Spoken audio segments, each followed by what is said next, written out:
Now, in 1981, you joined the cast of the ABC sitcom Mork and Mindy. Talk about how that came about. I want to think, and I do for the most part, that maybe Robin asked for me. I don't know exactly the producer, director, whatever. I'd like to think it was Robin. Did you know Robin before the show? No. I knew of him, and I'd seen him, and the working with him was just, I guess, some of the wildest moments I had. We've become great friends, and it goes without saying, and I'll tell you more about Mork and Mindy, but out of all the people I've known, period, in or out of the business, Robin is probably one of the most generous people. When my wife and I celebrated our anniversary on September 11th, which is a terrible date that the buildings were hit in New York, but was your wedding anniversary, and so was ours. And I said to my wife, where are we going to go today, other than under the bed? What are we going to do? I mean, September 11th, terrorists hit the building and everything. And I said, well, just think, 54 years ago, we were in bed. I don't know what we were doing, but we were staring, what is this? What are we doing? There's a lot of that. And I said, now we've got to get under the bed. John, please. Well, I came down with, unfortunately, just a week before that, cancer. I had a cancer of the bladder, which I'm not going to get into heavy stuff. I'm trying to edit my diseases here. Robin sent his plane down. My wife's had cancer 4 times. Liver cancer, breast cancer. We're riddled with this stuff. And then finally it hit me this year. And I must say, without getting into a heavy thing about it, because I mentioned earlier, I'm not one to whine or feel sorry for myself or anything else, because there are people, God knows, head and heels over me with all kinds of problems. But it taught me a tough lesson, but a great lesson. In this, in the past, whatever problems I had, I didn't brush off by any manner of means, but I didn't take as seriously as I did this. When people say you got the big C, you're going to pay attention, you're going to sit up. So I thought, each day I better be doing something constructive. That doesn't mean standing on a corner and being the town fop. But I got to paint again, I got to start to write again, hopefully get some action going, and I'm going to work with Sid Caesar sometime next week. We're doing a cameo in a film. So, at any rate, Robin sent his plane down for us. And he knew about what had happened to me, and he certainly knew what had happened to Eileen, because he came down when she was going through her thing. Radiation and all this kind of stuff. So we flew back up, and I must say, I think all of us, hopefully, I was impressed to sit there with a flight attendant, 2 guys who used to fly in Vietnam or something, and myself and my wife. And I thought, boy, this is, Eileen turned to me and she said, this is it. This is the way we should have been living all along. And I said, where did I fail? God, there's so many ways. I'd just like to sit here and taxi, and we can play kissy face until nightfall. Well, anyway, we flew up to San Francisco. We went to see the Giants and the Dodgers play. The only other ball game I'd seen in 2 years was, again, with Robin 2 years ago, at that new stadium up there in San Francisco. So we did that, and then we went back to his house, and we had dinner that night. And we went shopping late in the afternoon. I collect toys from the 30s and 40s, and he's got a lot of plastic toys. So we went out toy shopping, and he bought several things. So it was great fun. Working with him is something else. It's like working in a wonderful library with a gentleman who has read all the books and is going to tell you all the books in your brief visit to the library. He's going to play the characters that you're going to read about. He's doing it live, and this is Robin. It's like an air show, too. It's like a great air show with B-17s and maybe a Wright Brothers aircraft and a Sopwith Camel, to a Stearman who was strafing people and picking strawberries, to an SR-71, and et cetera. There are 2 pylons, and he gets in, and the little guys and people with little yellow boxes that shoot pictures. Oh, he's gone already. And he's flying around 1,000 miles an hour. He can cross the country. SR-71 does 2.5 hours. Robin crosses the country in 25 minutes. And the canopy's still back. And you say, what was going on here? What's happening? He's an entirely different guy. I'm fascinated by his work in movies. He's a workaholic. He loves the stage. He loves to do live stand-up. I think that every form, I don't know if he's done a play recently, but lots of movies, as we know, concerts and stuff. Man for all kinds of causes. He's a giver, not a taker. And Pam Dauber once said, when she was the gal who was his, sweetie in Mork and Mindy, and I would miss my mark, which I do on occasion. And I said, put a sandbag down there, and I'll come into it. I'll be all right. And Pam said, you've done enough movies, so you know where your mark is. And I said, I don't sell Florsheim's. Shoes aren't my concern. Here's where the money is. Okay? Yeah. Well, we got along anyway. She's a great gal and a very sweet gal, but I think I could feel her concern about Robin and myself. How much did you and Robin Yeah. get to improvise on the show? Not as much as you'd think. Again, you're faced with a lot of writers. I wish I had the outtakes of what we did.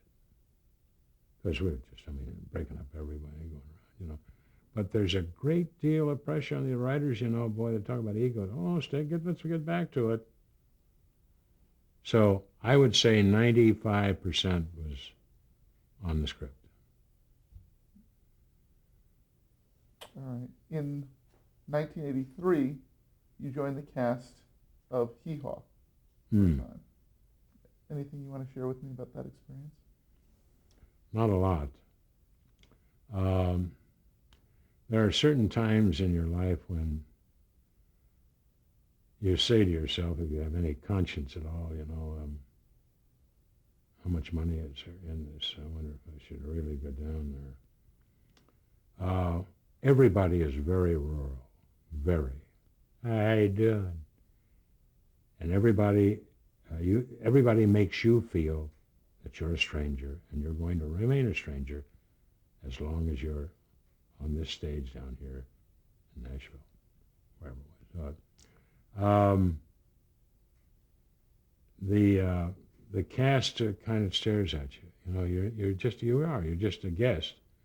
So you're an intruder.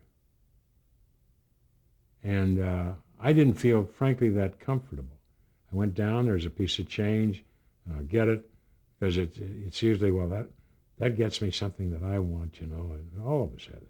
It'll put the new Michelin tires on my car so I won't die in the Cabbage Patch. So it wasn't one of the greatest experiences. I remember the guy, you remember the guy, what was the fat guy from Georgia, the Junior Sample? Mm-hmm. A funny thing happened while I was there. During a break at lunchtime, it was the only funny thing that happened all week, is right, I was there. They placed some dialogue in his lap. And what the dialogue was, a scene from Caesar or something, or Hamlet. It was Shakespeare. There were 2 pages. And they asked him, the camera was on him, Junior, what do you think about this dialogue? And he looked into the camera, he said, who wrote this crap? It's not very funny, it don't work. It's William Shakespeare. I don't know him. So it tells you something about Junior Sample, and of course getting big money for being an illiterate. Mr. Winters, I'm sorry, can you lean back just a Oh little yeah, bit? okay, sure. That's very Sure, funny. yeah. Who wrote this crap? Who wrote this crap? I want to just briefly touch on something that, since this is for the Television Academy, that would be of significance. In 1991, you took a role on the sitcom Davis Rules, and ultimately won an Emmy Award. Was this your first Emmy? Only Emmy. Your only Emmy. Yeah. Talk about the show, and then talk about what winning the Emmy meant to you. Okay, it's a comparatively easy question. I had, working with Randy, who's, needless to say, a very competent actor. I don't know how good a time he had at that specific time in his life and that particular sitcom. He certainly came to work prepared and did his whole thing. Working very frankly with Bonnie Hunt, there have been only a few people in my life, Robin being one, Gary Owens, another guy, and Bonnie Hunt. We had a chemistry that is not unlike that woman I'm married to 54 years. Certainly not a physical thing, but mentally, boy, right on cue. So I had a ball with Bonnie, and I know she's got a new show now, and she's on there, and I'm certainly a fan of hers and hope that she does well. However, it wasn't Bonnie or Randy Quaid that I feel, gave me an opportunity to get the Emmy. The person that gave me the opportunity, and I didn't campaign, I really didn't think, because there's so many other shows on at the time, that I'd be up for it. And you must campaign and do a lot of stuff. I didn't. Otherwise, I would have been there that night at the Academy to certainly stand up there and say something. But I worked with Audrey Meadows, a gal that now gone, but worked with Gleason. And I was an ex-Marine. This was my role. And I was dressed in dress blues, a gunnery sergeant, stripes and everything. And we're aboard ship. And she's got big eyes for the captain of the cruise ship. And we had a dramatic scene together. And it was just great. I just said, it really played. And I think that gave me certainly an edge that the other guys didn't get. But of all things, it's a very funny but sad thing to say. The reason I said earlier, I didn't think I was going to get it. There were other people, I can't remember who all was up for it. So I turned to Eileen and I said, Bob Scaff, a friend of mine, actor, musician, and a bunch of actors in Tarzana in the Valley had a ribs party. They just have cooking ribs and stuff. You want to come up? It's Emmy night and this and that. And I said, I'll be up. So we're all sitting up there with our wives and gals and guys and having a big party up in the mountain there. And a guy said, John, they just offered you the Emmy. You got the Emmy. Oh, you're kidding, man. Come on. But they did. They gave me the Emmy, and I wasn't there that night to receive it.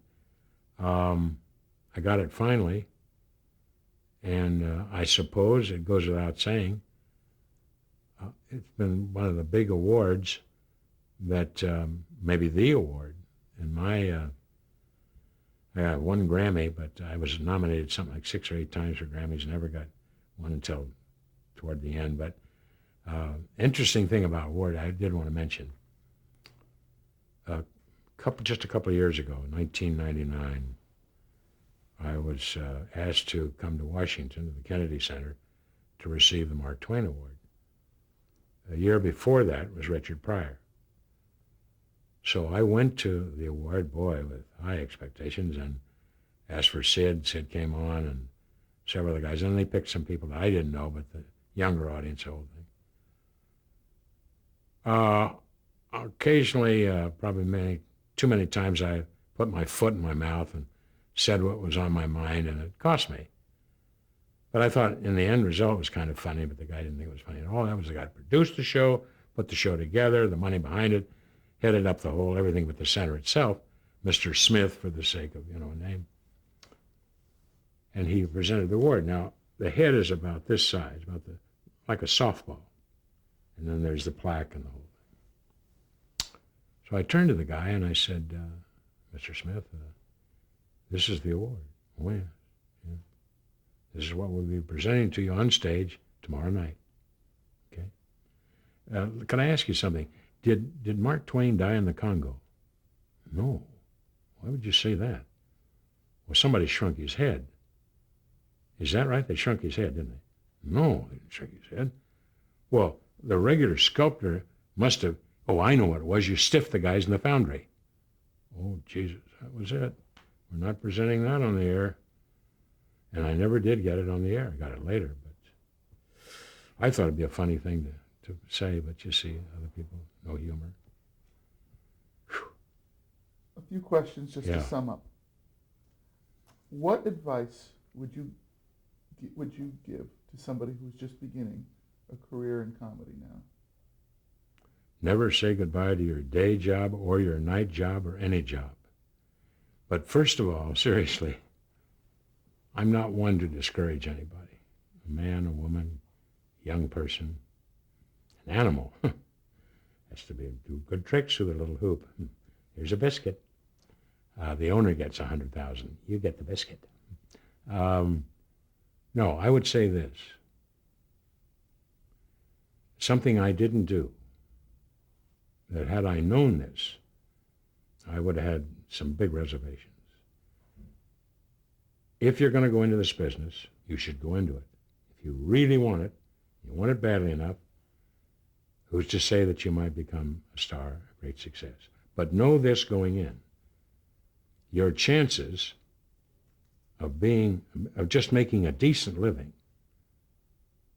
you have to count the amount of people in Screen Actors Guild and AFTRA and in our business in general that are just making a decent living. It's tough. It's really hard. And if you've got a wife and 2 kids and you want to see those kids grow up, boy, that's another thing. How important is a business to you? Because don't turn to the kid who's 9 years old. Oh, Cody, bless your heart. You know, I'm doing another movie in Italy. Are we 9 years old? I love you when you're 31. I love you even more.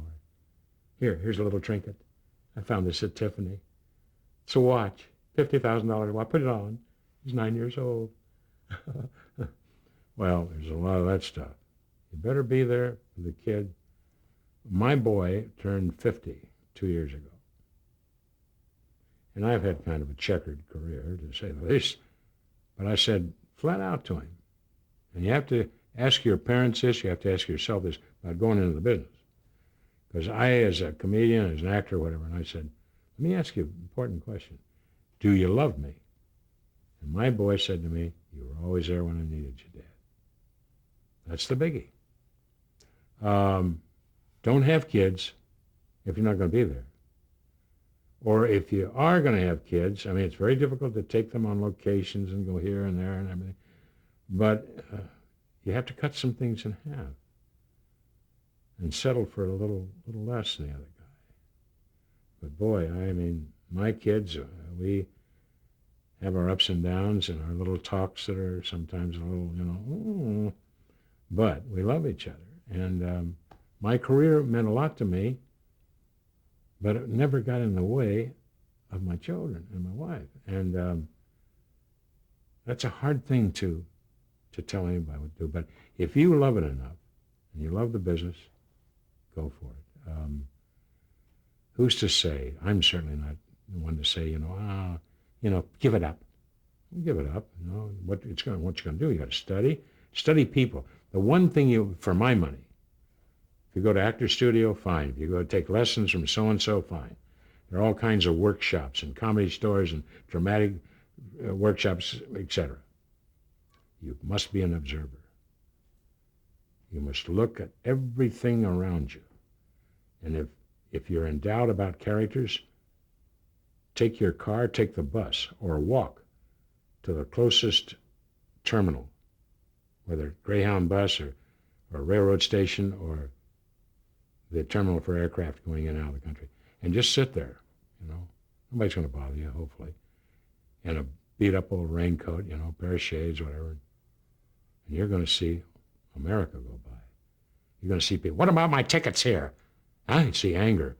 I've been standing here for 12 hours. What the hell is going on? You wonder why these things are going belly up. You don't pay attention to the public.